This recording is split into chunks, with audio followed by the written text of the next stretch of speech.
So good evening to all of you. Today we are going to start the fourth lecture of differential equation. आज हमारी बात होगी orthogonal curves for a given system of curves. देखो, orthogonal curves के लिए सबसे पहले find the differential equation of given system of curves. जो भी सिस्टम ऑफ कर्व्स दिया जाए उसकी डिफरेंशियल इक्वेशन बनानी होगी। और डिफरेंशियल इक्वेशन में हमने क्या कहा था? There is no unknown constant. After that you have to replace dy by dx by minus dx over dy in the equation obtained after step 1. Reason, perpendicular के लिए क्या कंडीशन होती है? m1 m2 is equals to -1 means m2 is -1 by m1। अब अगर आप रखेंगे तो नए कर्व के लिए जो स्लोप आएगा वो बेसिकली क्या आ जाएगा? Minus dx over dy। तो अगर पॉइंट ऑफ इंटरसेक्शन पे एक टेंजेंट का स्लोप dy ओवर dx है तो दूसरे का कितना होगा? Minus dx over dy। तभी वो दोनों ऑर्थोगोनल कर्व्स कहलाते हैं। Two curves are said to be orthogonal if they intersect at 90 degree. Orthogonal curves का मतलब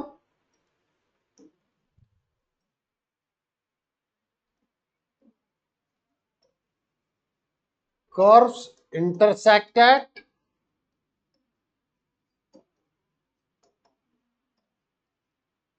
90 डिग्री।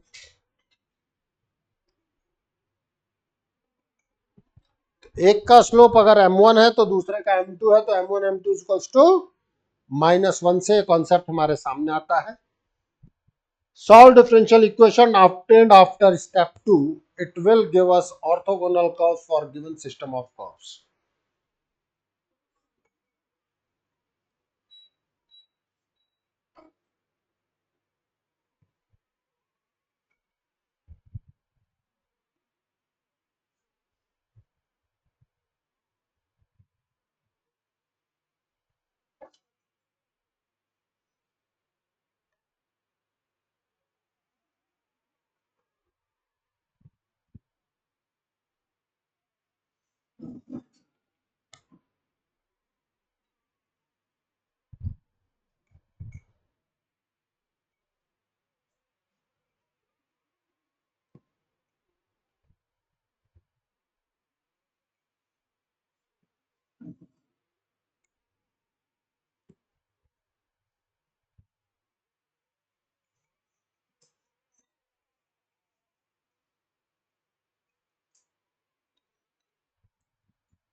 चले आगे।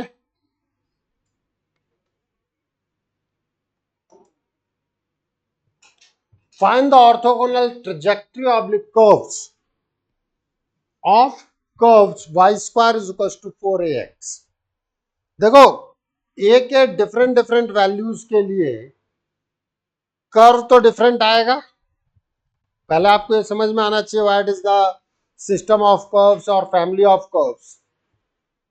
You are having with you y square is equals to 4ax।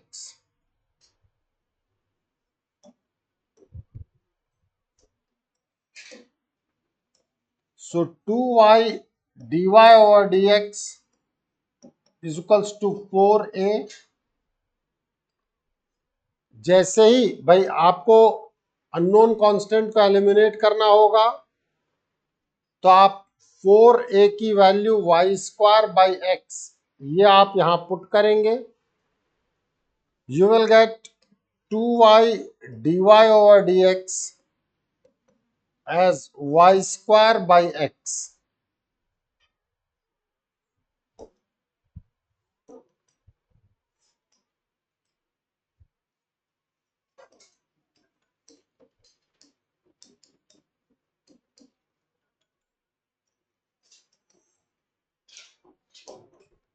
पहला स्टेप क्लियर हुआ,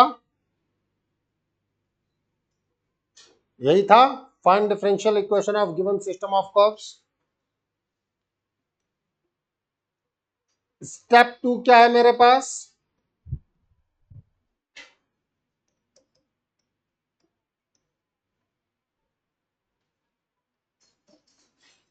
फॉर ऑर्थोगोनल ट्रेजेक्ट्री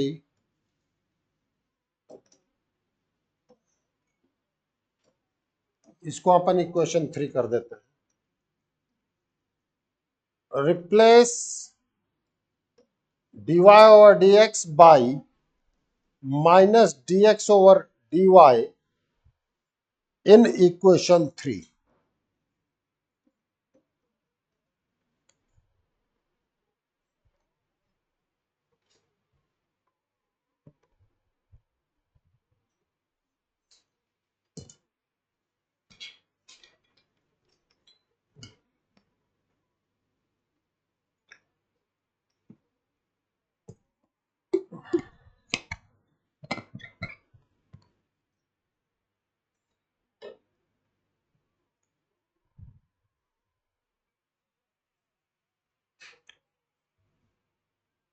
ठीक है,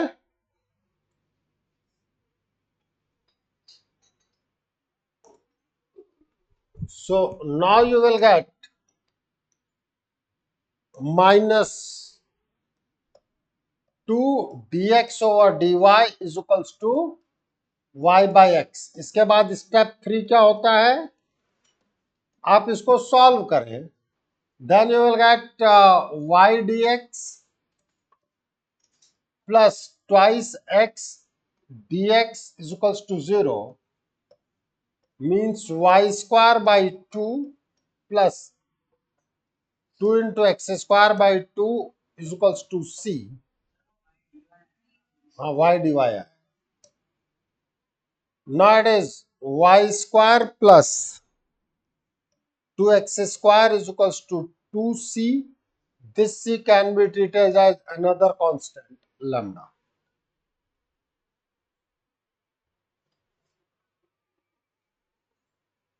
ठीक है,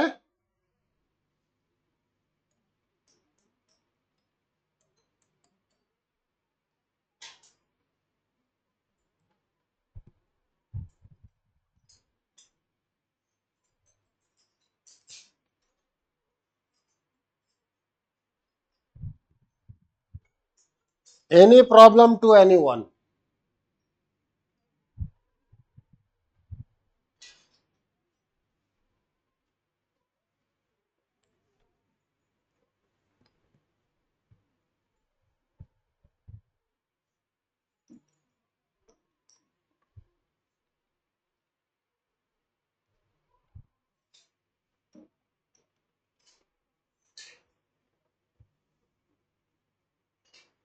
चले आगे।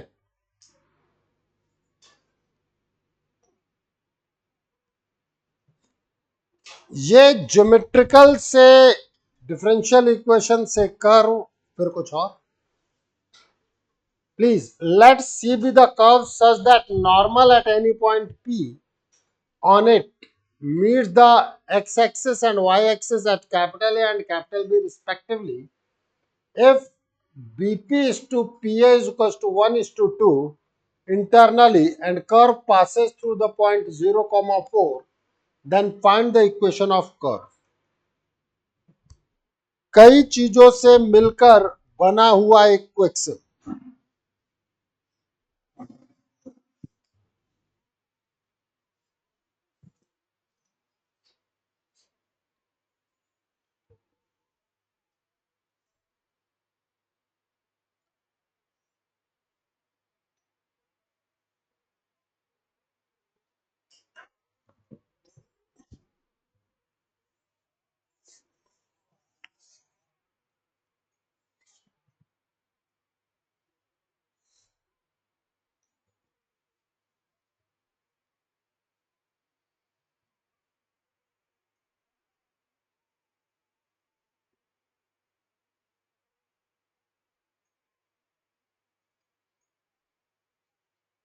चले डिफरेंशिएशन से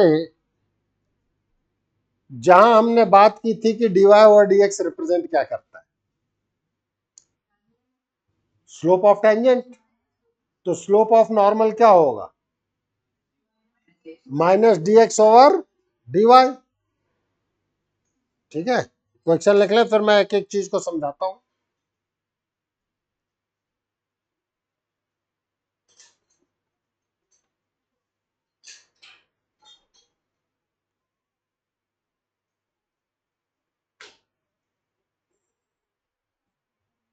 चले आगे।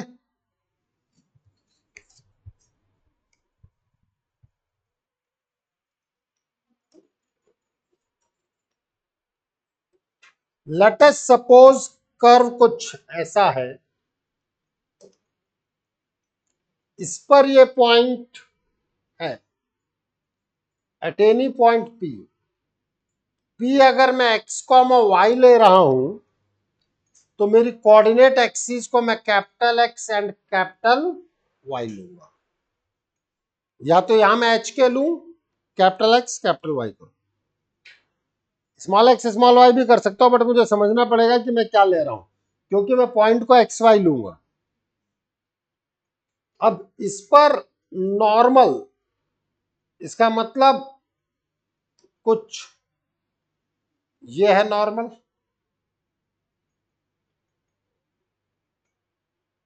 टेंजेंट के perpendicular, meets the coordinate axis at capital A and capital B respectively. BP is to PA, ये है 1:2 इंटरनल डिवीजन।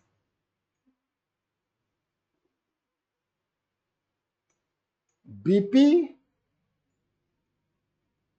अरे हाँ या ना। अब आपसे पूछा जा रहा है इक्वेशन ऑफ कर्व, तो मैं लिख सकता हूं, पहले फिगर बना लो फिर लिखता हूं।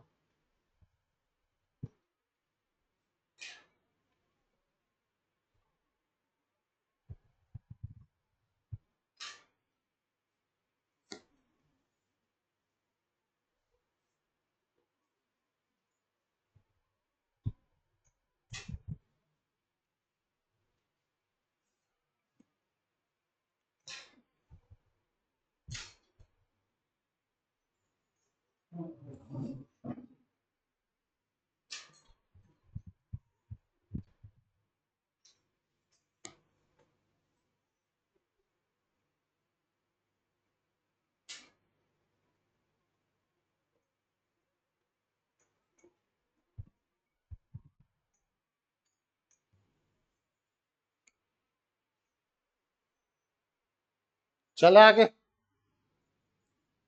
हम कहेंगे equation of normal at P X comma Y, this is capital Y minus small Y is equals to 1 minus 1 dy over dx x minus x। ये बात समझ में आई कि नहीं है? अब मैं कैपिटल ए के कोऑर्डिनेट लिखूंगा, कैपिटल ए के कोऑर्डिनेट के लिए क्या करूंगा, कैपिटल वाई को 0,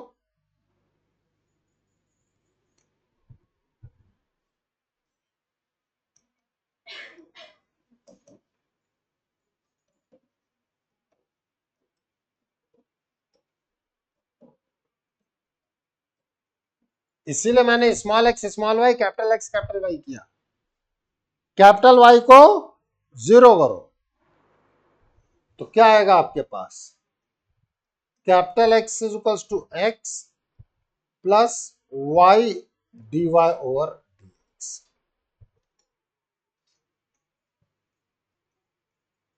मीन्स ए के कोऑर्डिनेट आ गए x plus Y D Y over D X comma 0।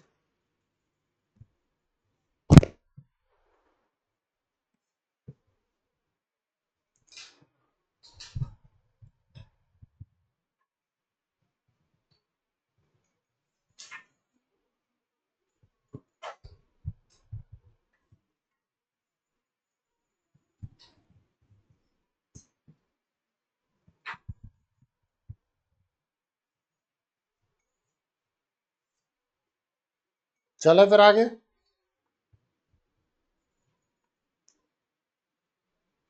अब हमें बी के कोऑर्डिनेट चाहिए, उसके लिए क्या करेंगे, कैपिटल एक्स को 0,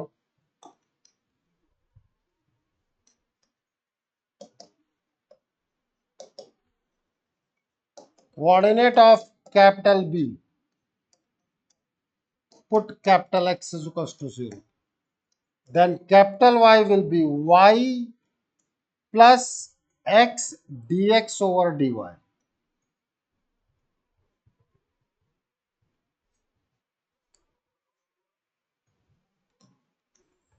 Yes or no? अब आप सोचना, ये रहा पॉइंट ए के कोऑर्डिनेट आपने क्या बताया, x plus Y D Y over D x,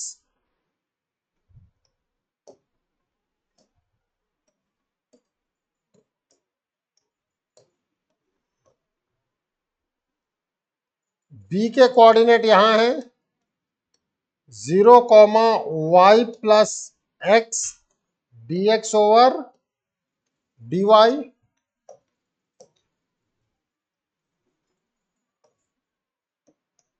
P यहां है विच इज 2:1, P है x, y,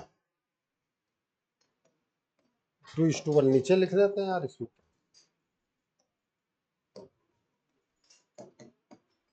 यही तो है। अब बताओ, कर्व कुछ भी हो, अगर 1:2 की जगह 3:5 दे देंगे, नॉर्मल की जगह टेंजेंट दे देंगे, यही दो केस हो देंगे। ठीक,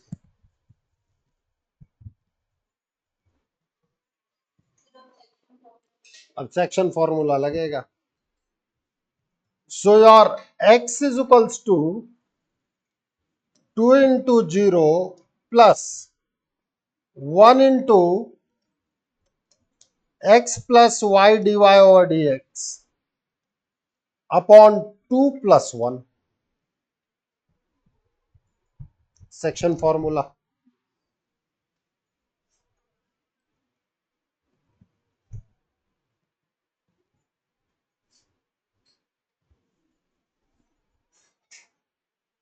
बताया डिफरेंशियल इक्वेशन बन गया कि नहीं बना?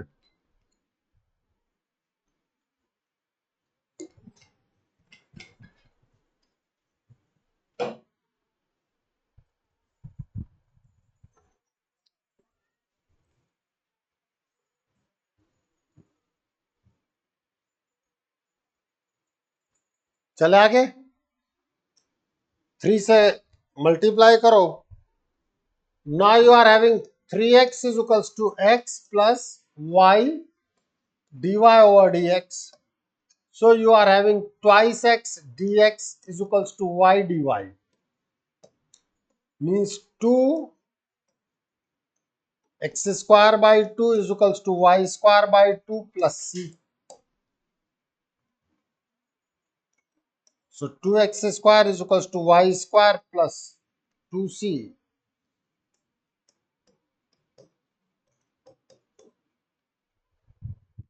कोई दिक्कत? किससे पास करवा रहे हो? c की वैल्यू दी गई है 0,4, passes through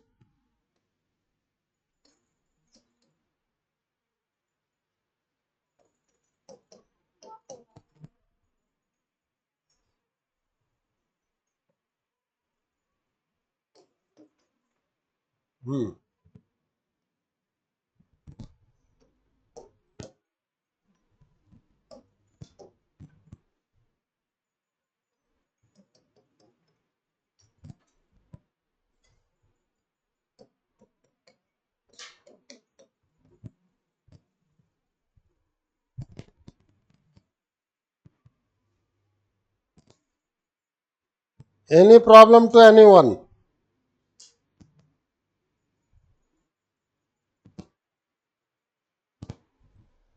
अब बताओ ये चीजें इजी है कि नहीं है? थोड़ा सा हर चैप्टर को लिंक करवा रहा है, बट इजी तो है। अब तुम्हारे केमिस्ट्री में कुछ चीजें याद करो। फर्स्ट ऑर्डर डिफरेंशियल इक्वेशन होती है किसी चीज की, किसमें? केमिकल काइनेटिक्स, वो डिफरेंशियल इक्वेशन ही तो है। फिजिक्स में हाफ लाइफ टाइम हो गया है तुम लोगों का।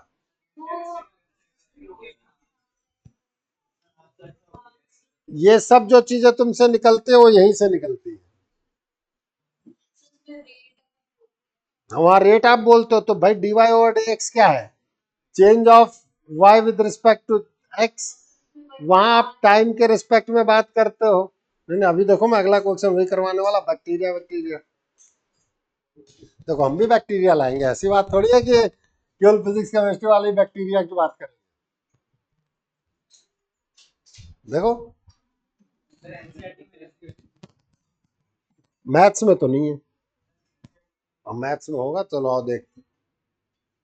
A culture initially has n naught number of bacteria. At t is equals to 1 hour, the number of bacteria is measured to be 3 by 2 n naught. If rate of growth is proportional to number of bacteria present, determine the time necessary for number of bacteria to triple.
चले आगे।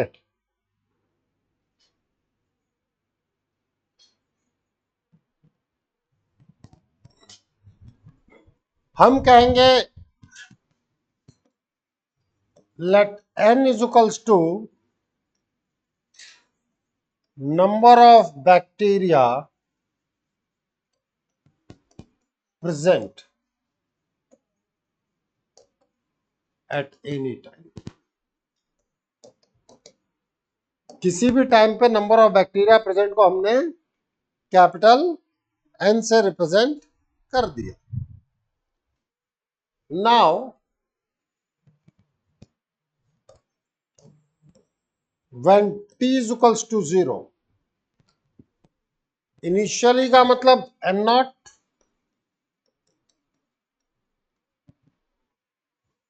Initially कितना present है? N naught. अब तुम physics के कई question से याद करो, तुम इससे रिलेट करोगे कि इनिशियल वेलोसिटी ये है तो ये है, आप इनिशियल पोजीशन पे यहां हो, फाइनल पोजीशन पे यहां हो, तो कैसे मूव कर रहे हो। After t is equals to 1 hour, number of bacteria measured is equals to 3 by 2 n naught. आपको t निकालना है कब? जब नंबर ऑफ बैक्टीरिया जो है 3 n naught, और आपको गिवन क्या है? इसके साथ साथ rate of change is proportional to number of bacteria present. dn over dt is proportional to n.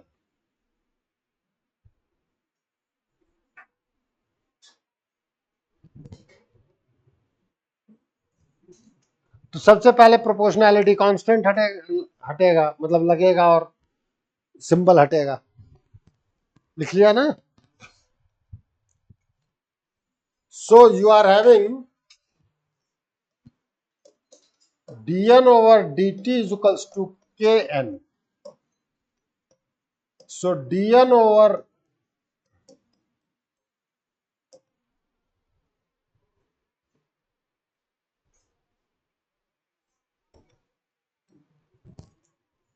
अब देखो, चाहूं तो मैं इंटीग्रेट करके फिर चीजों पे बात करूं,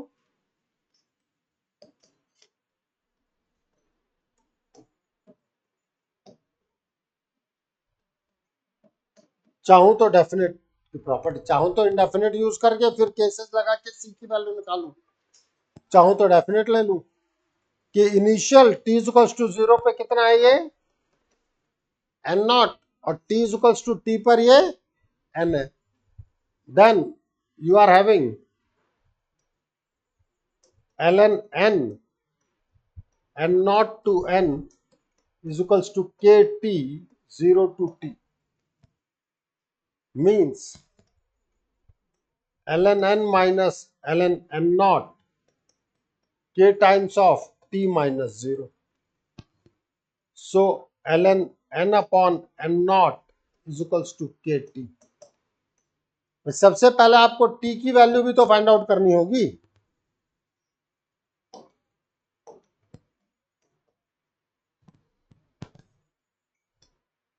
When t is equals to 1, n is equals to 3 by 2 n naught. Yes or no?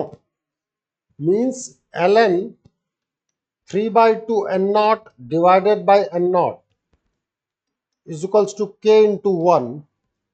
So k is nothing but ln 3 by 2.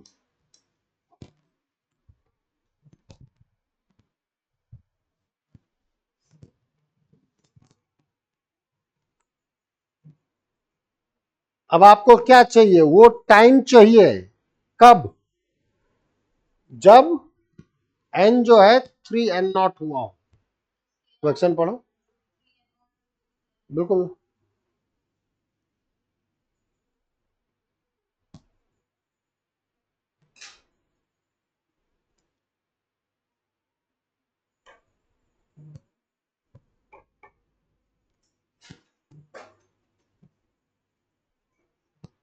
चले आगे.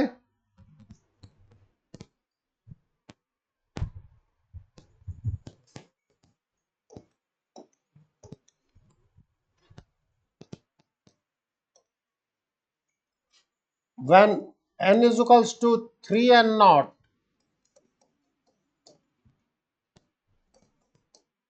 put in equation 1.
चले आगे.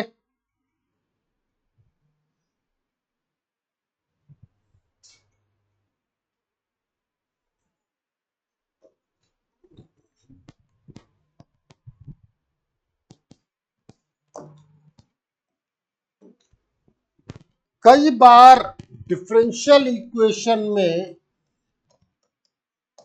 एक टर्म आएगा आपके पास p, जिसे वो dy ओवर dx भी कहेंगे. कई बार आपके सामने ये टर्म आएगा. अब हम बात करें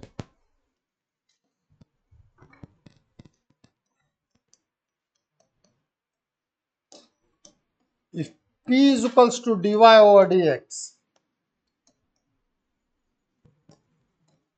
then solve p square minus 5p plus 6 is equals to 0.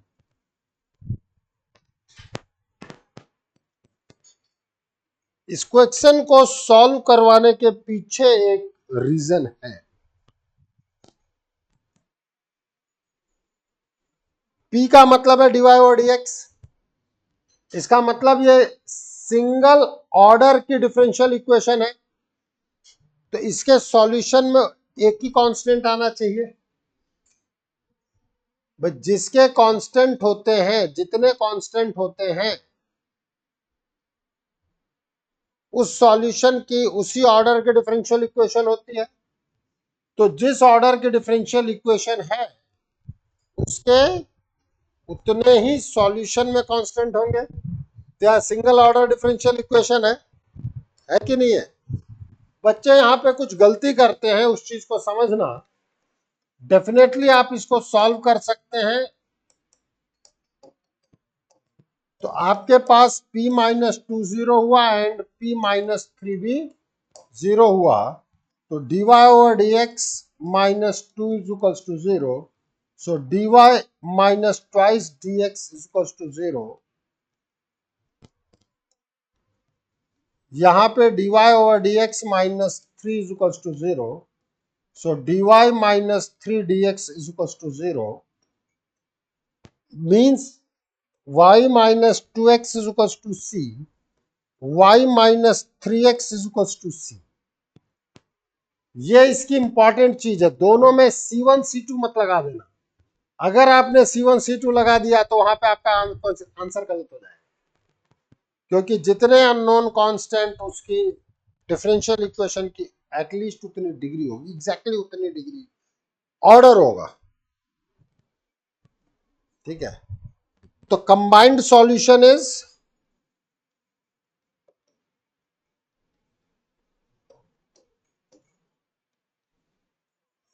y minus 2x minus C, y minus 3x minus C, दोनों को मल्टीप्लाई करके लिख दो।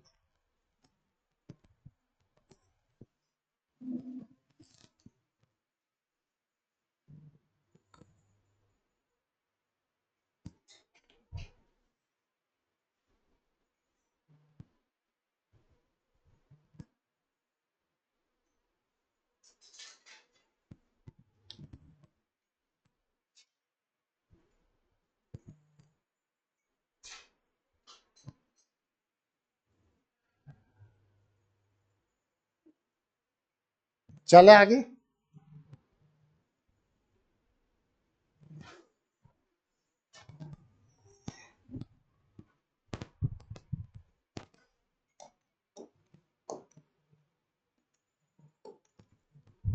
कई बार हमारे सामने आता है इस तरीके से,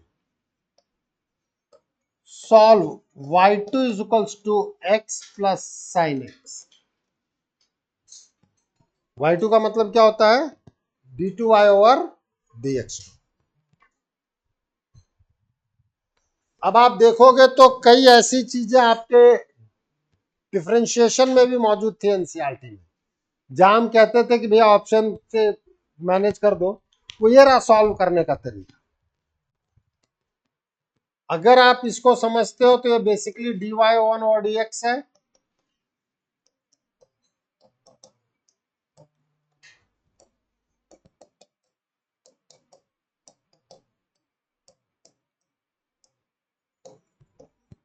means y1 is equals to x square by 2 minus cos x plus c1।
कोई दिक्कत?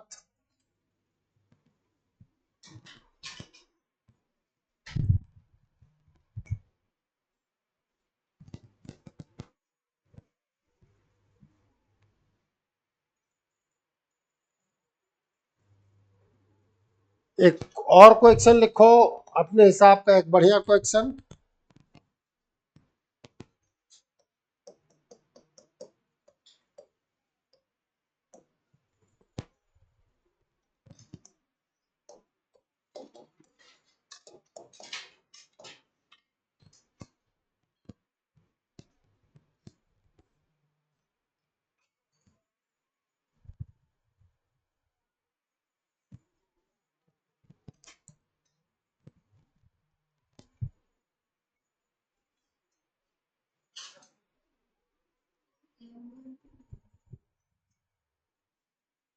सॉल्व करना है एक्स के टर्म में, तो ये मत सोच प्लीज। ध्यान देना, y2 के डिनोमिनेटर में y1 ले रहे हैं और y3 के डिनोमिनेटर में y2 ले रहे हैं। एक तरीके से आप समझेंगे d of y1 upon y1,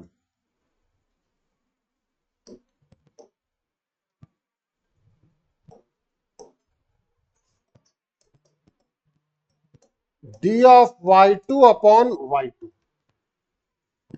भाई y1 का डिफरेंशिएशन करोगे तो y2 पाओगे, y2 का डिफरेंशिएशन करोगे तो y3 पाओगे। अब आप इंटीग्रेट करोगे। Now this is ln y1 is equals to ln y2 plus ln c, क्योंकि हर चीज लॉग में जा रही। c1 कर लो, ऐश करो तुम। Means ln y1 is equals to ln y2 into c1। Means y1 is equals to y2 c1।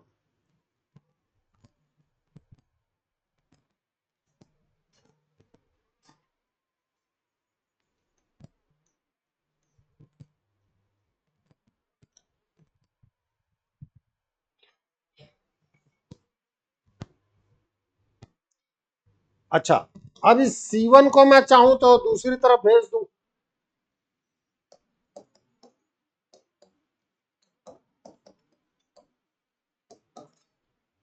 One upon c1 को c कह दिया।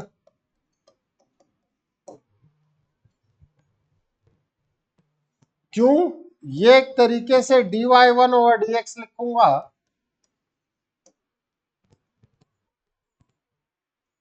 Now this is dy1 upon y1 is equals to c dx। ln y1 is equals to cx plus a,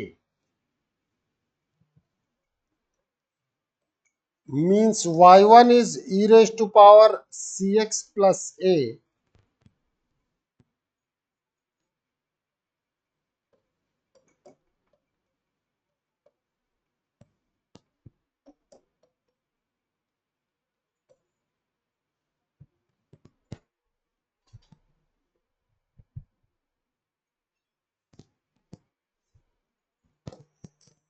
इस चीज को हमने b कह दिया।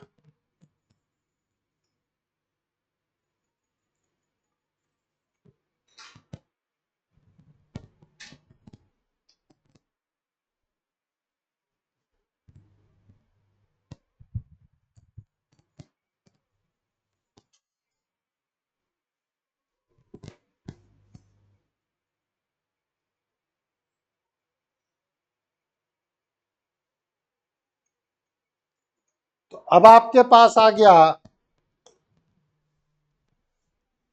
dy over dx is equals to b e raised to power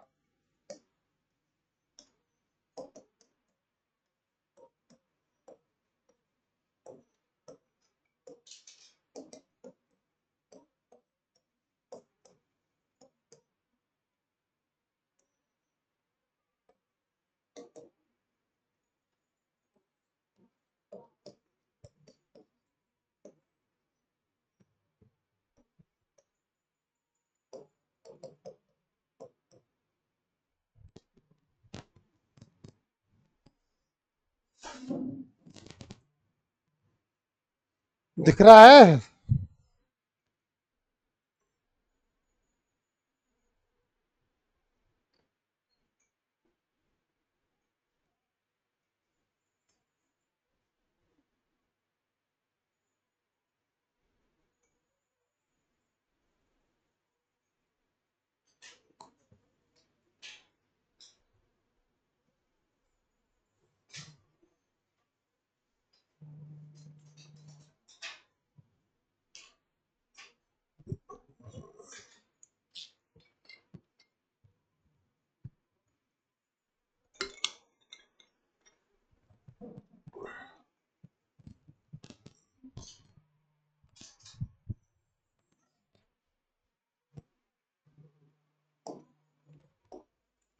एक format है जो आपके सिलेबस में नहीं है, बट मैं करा देता हूं, 2-3-4 मिनट लगते हैं क्या।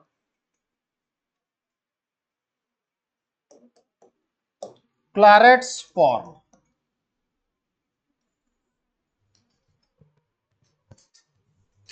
नाम है, क्लारेट नाम है, उनके द्वारा दिया गया फॉर्म को क्लारेट्स फॉर्म कह देते हैं।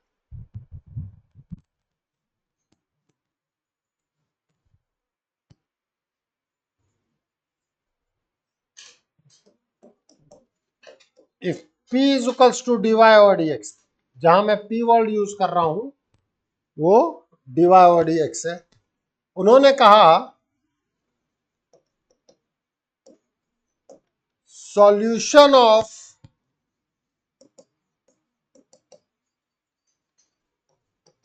Differential equation y is equals to px plus f of p is y is equals to cx plus f of c. y is equals to px plus function of p का solution है y is equals to cx plus function of c। मतलब basically p को आपने c से replace कर दिया। इसका मैं प्रूफ भी दे देता हूं। सिंपल सा कुछ फॉर्मेट आया तो अपन डायरेक्टली लिख सकते हैं, ऐसा नहीं है कि चीजें हो।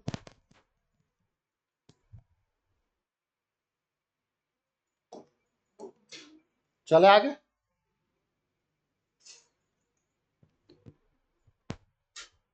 हमसे कहा जाता है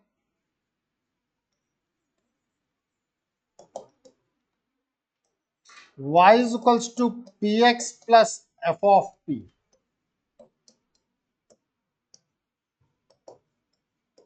Differentiate equation 1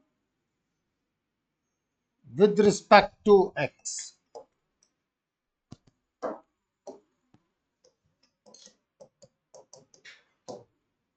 So this is your dy over dx is equals to p plus x dp over dx plus f dash p, p का डिफरेंशिएशन dp over dx, और ये dy over dx इस p से cancel, so dp over dx common आ गया, x plus f dash p is equals to 0, implies dp over dx जो है वो 0 होगा और x plus f dash p is equals to, यहां से भी सॉल्यूशन आता है बट वो सिंगुलर सॉल्यूशन होगा।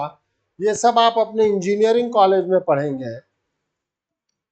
यहां पे जब हमारी बात होगी, अगर ये हुआ, इसका मतलब क्या है, p कांस्टेंट है, अगर ये p कांस्टेंट है तो जैसे ही आप इक्वेशन 1 में पुट करोगे you will get y is equals to cx plus f of c.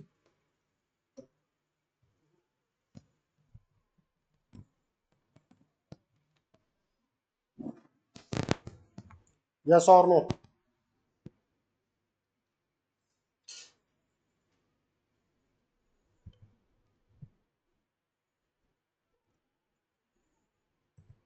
देखो आपने दो तीन चीजें यहां पे ध्यान दी हो, तो जो मैंने कहा था कि नॉर्मल इंटरसेक्ट करता है, ये करता है, वो करता है, उसमें मैंने सी की वैल्यू निकलवा दी थी, तो that is known as particular solution. आपने सी की पर्टिकुलर वैल्यू दे दी.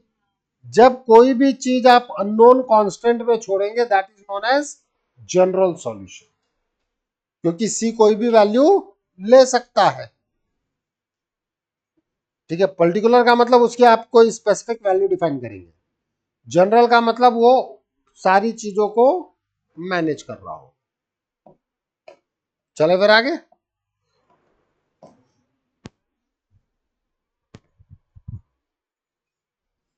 जैसे हमसे यहां पर कहा जाए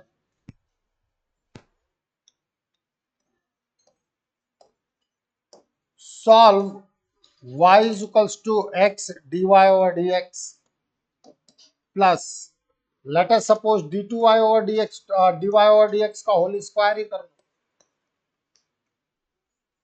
अब आप कहोगे तो भाई इसको सॉल्व करके क्वाड्रेटिक इक्वेशन ही तो बनी हुई है, सॉल्व करके अपन कर सकते हैं.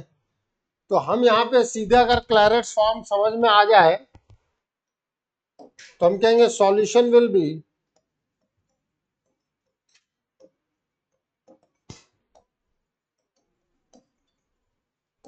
y is equals to cx plus c square. Put c is equals to 2.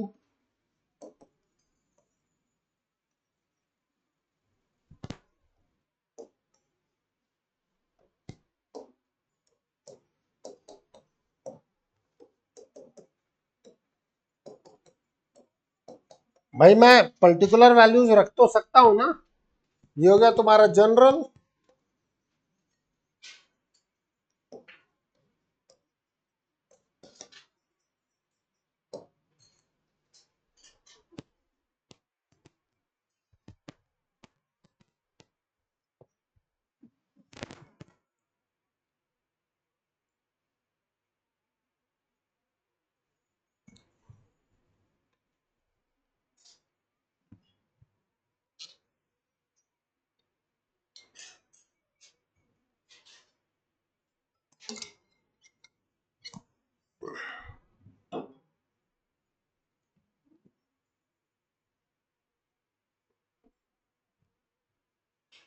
चले आगे.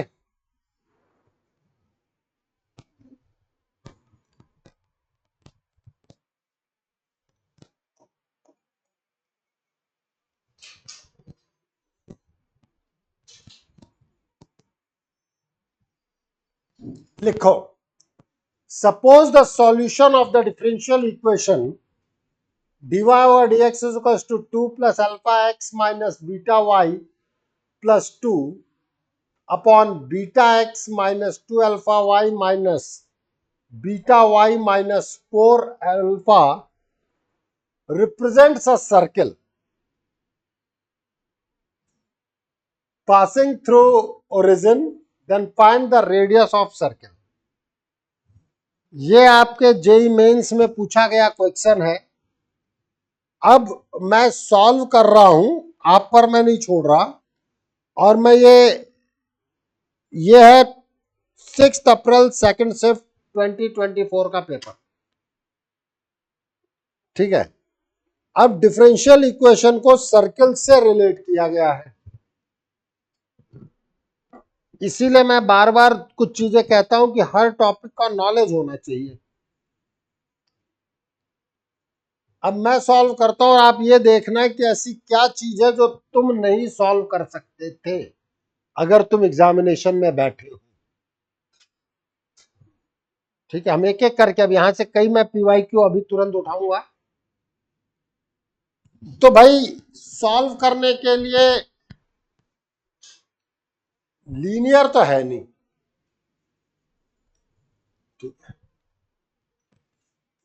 तो beta x d y minus 2 alpha y D y minus beta y minus 4 alpha d y is to 2 plus alpha x D x minus beta y d x plus 2 d x.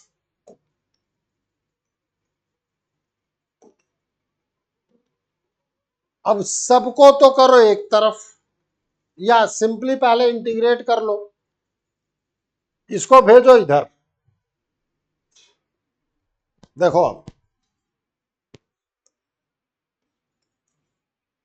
मैंने last term पे ही आपको कराया है application of mind.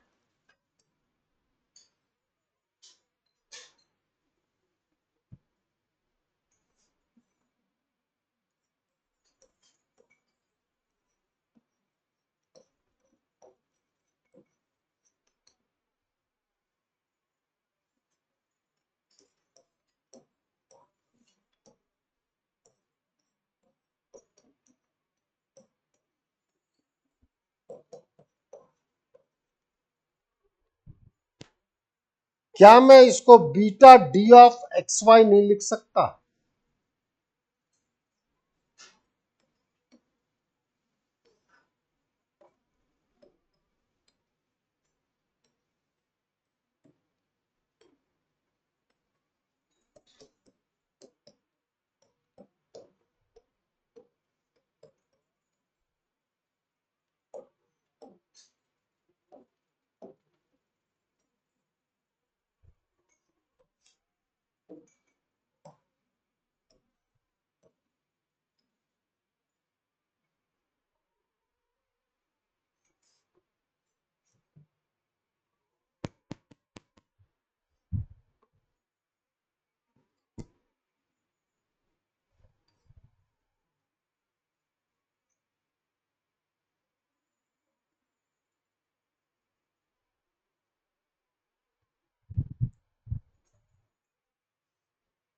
कोई बहुत बड़ी rocket science है ये?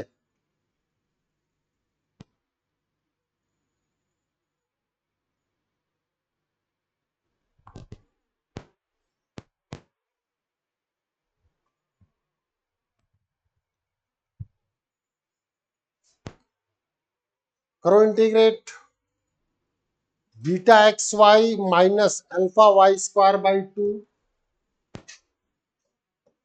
Beta X Y minus alpha Y square minus beta Y square by 2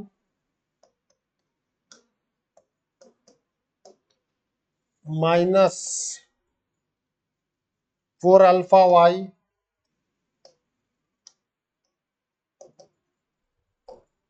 plus 4 alpha Y था is to 2 plus alpha x square by 2 2 plus alpha x square by 2 plus 2 X. सबसे पहली बात plus सी,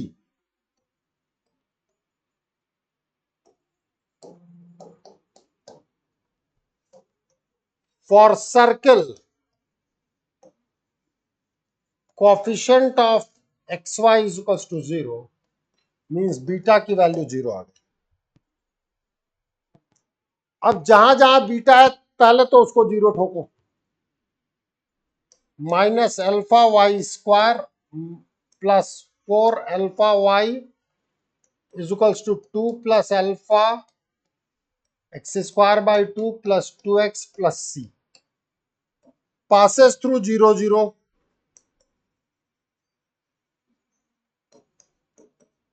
origin को satisfy कराओ मतलब सी की value 0 आ गई। तो 2 plus alpha x square by 2 plus alpha Y square plus 2x minus 4 alpha y is equals to 0. For circle,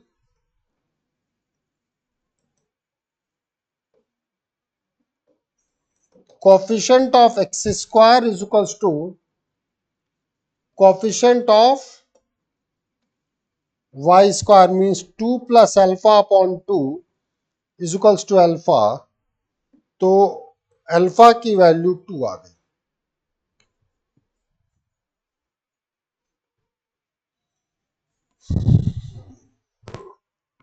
क्या सर्कल का कोई बहुत बड़ा कॉन्सेप्ट यूज हुआ? नहीं, हमारी सर्कल तो वैसे ही सीधी है, कोई दिक्कत नहीं. सर्कल सीधी है कि मैं ऐसे ही कह रहा हूं? अच्छा,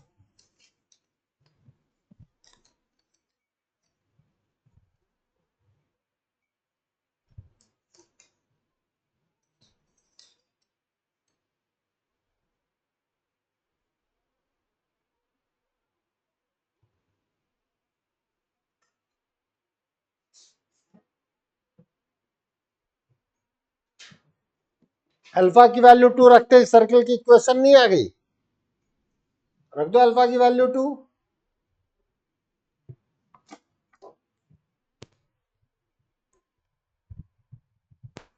एक्स स्क्वायर 2x स्क्वायर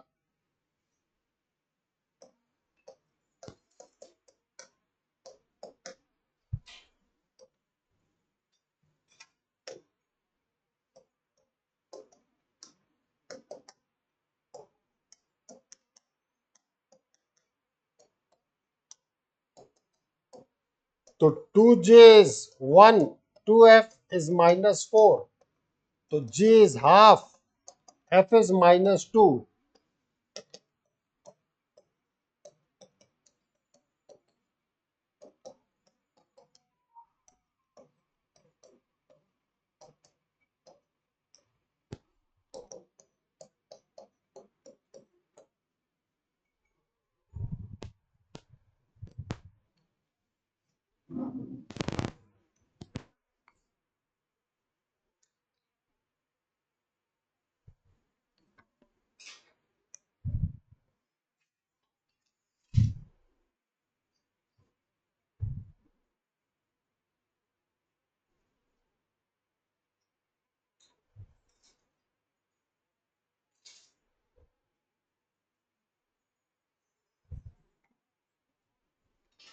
चले आगे. नेक्स्ट क्वेश्चन लिखें.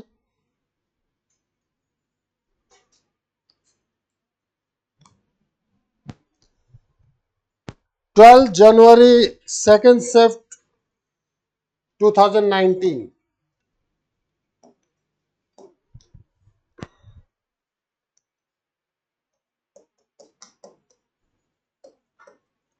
Let f be a differentiable function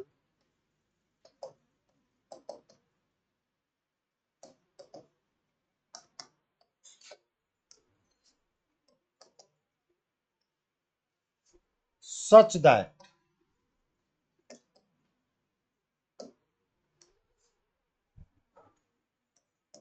f of 1 is equals to 2 and f dash x is equals to fx for all x is the element of R. If h of x is equals to f of fx,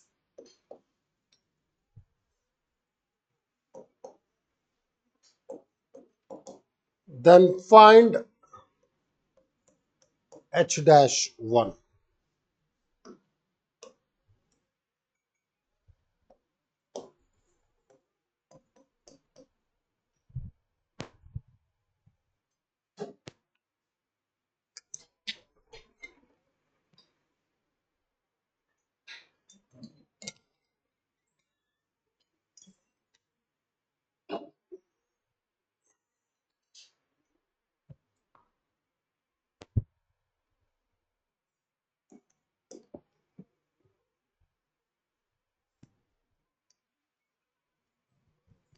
ध्यान देना,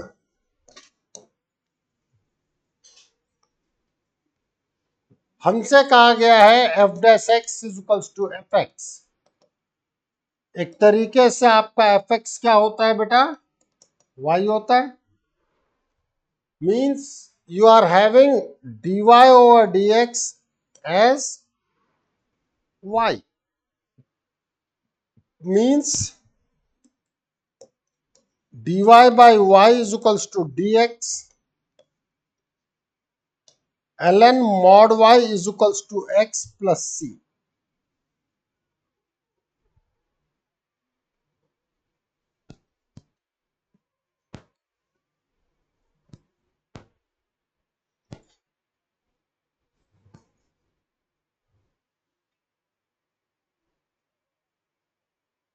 अब F of one अगर to है, यहां पर भी आप बात कर रहे हो, तो मैं बात करता हूं when y is positive.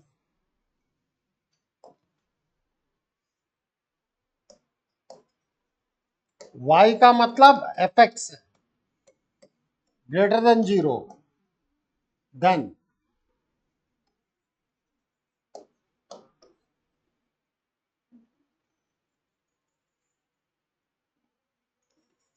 ln y is equals to x plus c, y is equals to e raised to power x plus c। y का मतलब है F x. When x is equals to 1, your f of 1 is 2,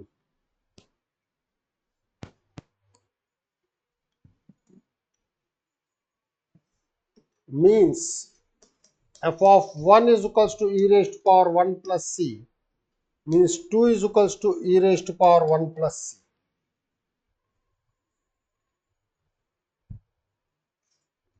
e raised to power c की value चाहिए होगी ना मुझे।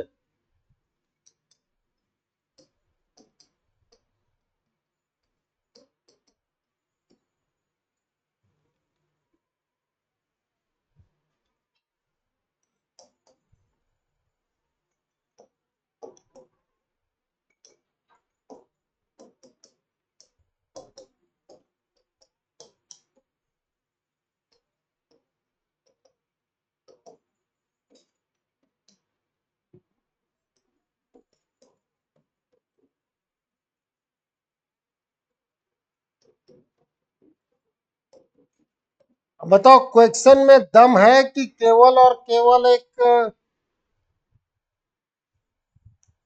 Proceeding में लेंदी है, लेंदी है। तो ये तो समझ के चलो कि पिछले कुछ सालों से पेपर लेंदी आ रहा है, वो तो तुम और हम क्या कर सकते हैं। ये आया तुम्हारा एफ एक्स, एच एक्स क्या है तुम्हारा, एफ ऑफ एफ एक्स। उसका डिफरेंशिएशन नहीं कर सकते।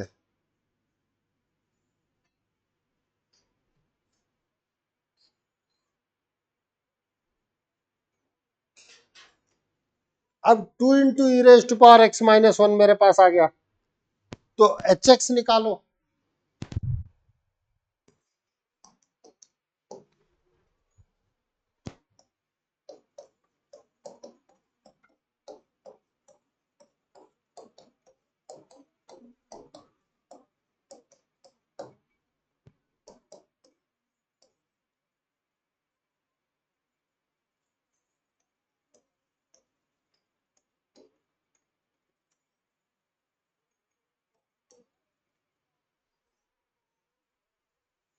क्या था, 2 E raise to power x minus 1, तो एक्स की जगह ही तो ये रखोगे।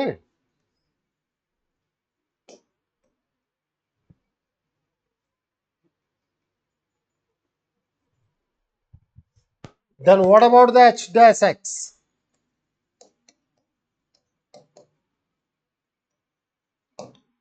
To as it is. पहले ई की पावर एक्स का डिफरेंशिएशन, ई की power X as it is,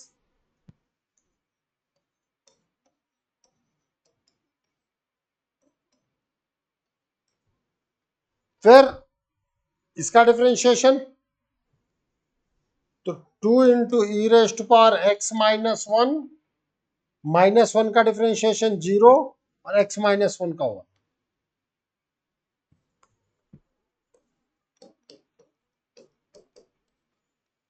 four e raise to power two E raise to power x minus one.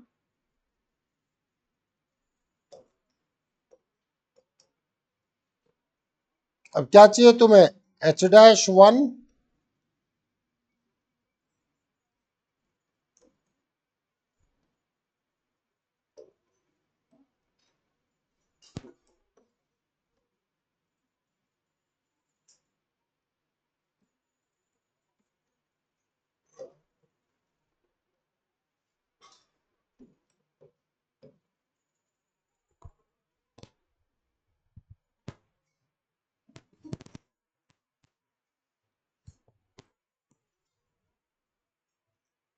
अब ये आंसर में दिया गया है तो आप इसे मार्क करके निकल जाओ।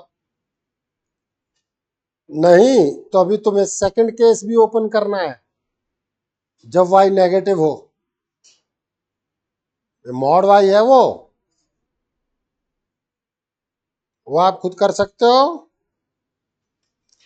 अरे हाँ या ना, ऑब्जेक्टिव में तो यही आंसर में था, 4e। ठीक है, बाकी मान लो कि आईआईटी का क्वेश्चन बन जाए और वो आपसे दे दे कि भैया सॉल्व करो इसको, भाई मल्टीपल ऑप्शंस हो सकते हैं ना। चले आगे, चलो नेक्स्ट क्वेश्चन।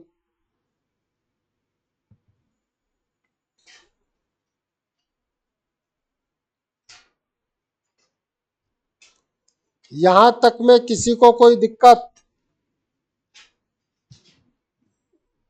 पूछ ले गार्गी, अरे पूछ ले, नहीं पूछेगी?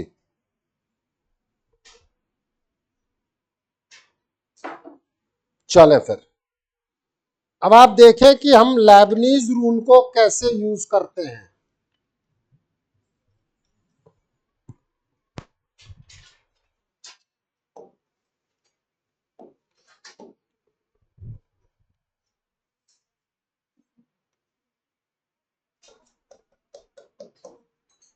ट्वेंटी 2021 का 26 फरवरी सेकंड से, let fx is equals to 0 to x e raised to power t f of t dt plus e raised to power x be a differentiable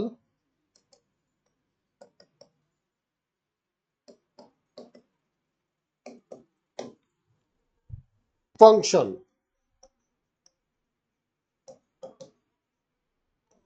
for all x is the element of R.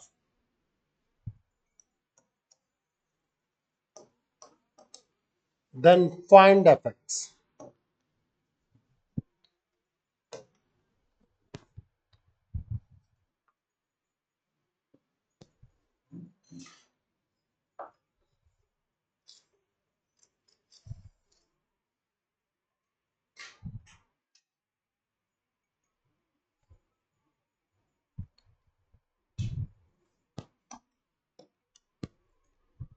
अपने हिसाब का एक अच्छा question, बस यही है कि थोड़े ये सब लेंदी होते हैं।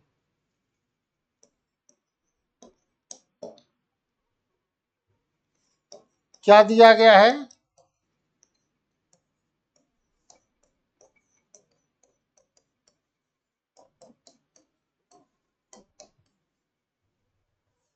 डिफरेंशिएट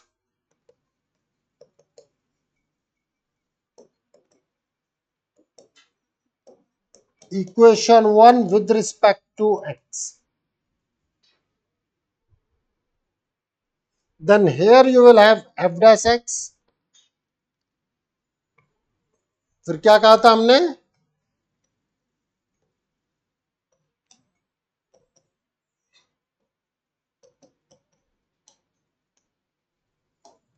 लेबनीज रूल पे हम बात कर रहे हैं। अपर लिमिट का differentiation t will be replaced by upper limit minus lower limit का differentiation, t will be replaced by lower limit e raised to power x का डिफरेंशिएशन एज इट इज।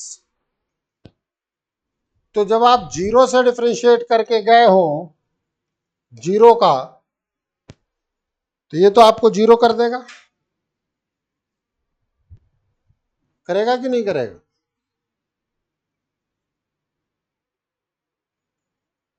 ये भाई मेरा वन हो गया। तब आपके सामने क्या चीजें आ गई?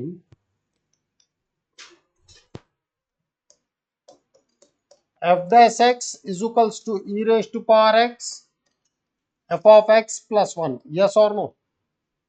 Just keep that thing into mind कि आपका एफ एक्स जो है वो वाई है। अगर आपका एफ एक्स वाई है तो अब आप इसको डिफरेंशियल इक्वेशन को प्रॉपर वे में देख पाओ। Now it is the variable separable.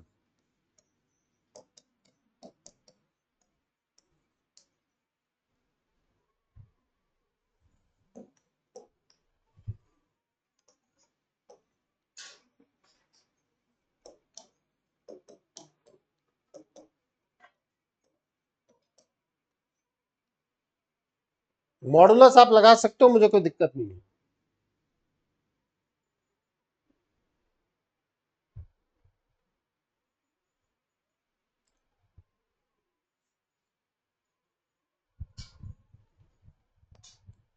अब बात आती है कि हम कैसे तो वैल्यू निकालें, किसकी? सी की। देखो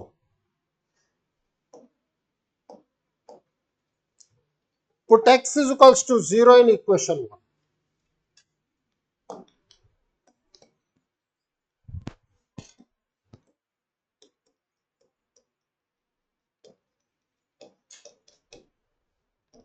F of 0 is equals to 0 to 0 अगर सेम लिमिट हो जाएगी,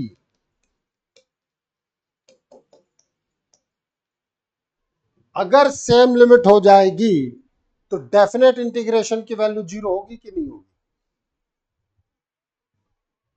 यस और नो?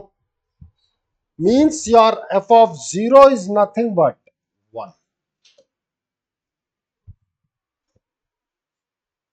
एफ ऑफ 0 कितना है?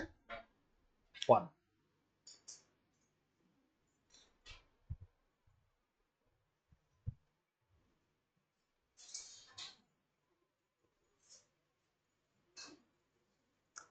From equation 2,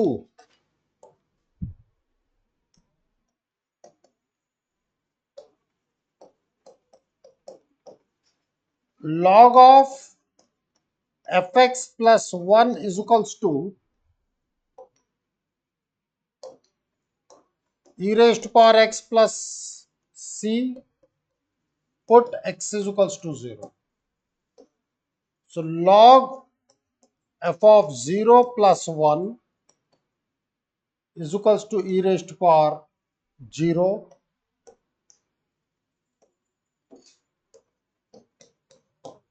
f of 0 की वैल्यू कितनी निकाली थी हमने? 1। Means now it is log 2 is equals to 1 plus c. तो c की value log 2 minus 1. Put in equation 3.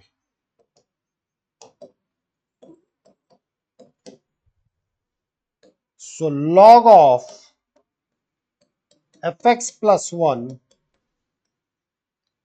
e raised to power x plus log 2 minus 1. log 2 इधर ले आओ,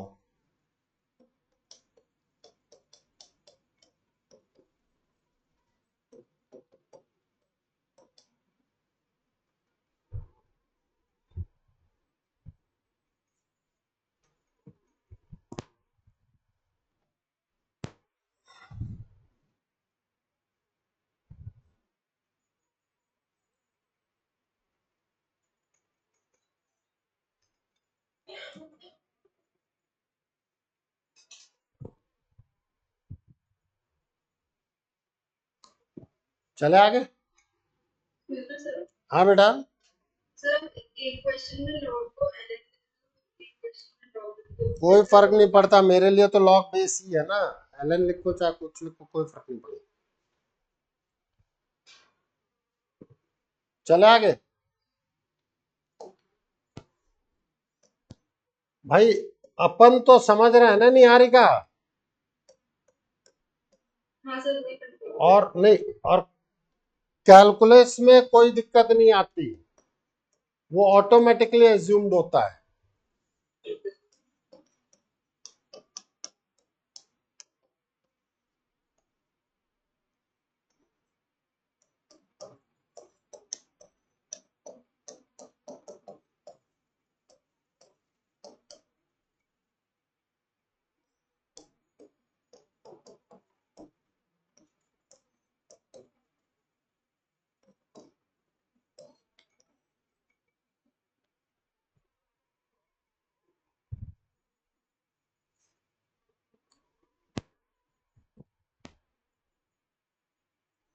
ये एक लेंदी क्वेश्चन है, उसका मैं कुछ नहीं कर सकता, बट क्वेश्चन होगा ये मैं जानता हूं। अब देख लें कि क्वेश्चन डिफिकल्ट है कि लेंदी है, इन दो चीजों में आपको डिसाइड करना पड़ेगा।